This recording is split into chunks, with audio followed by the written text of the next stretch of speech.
Copa America ২০২৪-এর ফাইনালের বাকি আর মাত্র কিছু সময়। ১৫ই জুলাই সকাল ৬টায় শিরোপা জয়ের লক্ষ্যে মাঠে নামবে আর্জেন্টিনা ও কলম্বিয়া।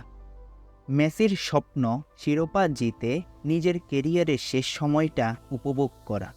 অন্যদিকে কলম্বিয়া বিশ্ব চ্যাম্পিয়নদের হারিয়ে নিজেদের দ্বিতীয় কোপা আমেরিকা ট্রফি ঘরে তোলার জন্য প্রস্তুত। তবে দুই দলের পরিসংখ্যানের বিচারে অনেকটাই এগিয়ে আছে আর্জেন্টিনা।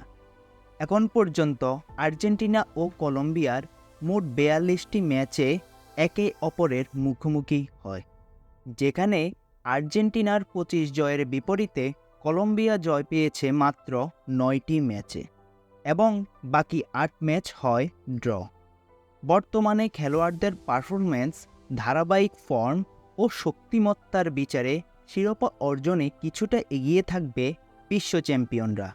তবে আর্জেন্টিনাকে আটকানোর জন্য যে কোনো কিছুই করতে প্রস্তুত কলম্বিয়া, এমনটাই জানিয়েছেন কলম্বিয়ান ক্যাপ্টেন হামেস রদ্রিগেজ।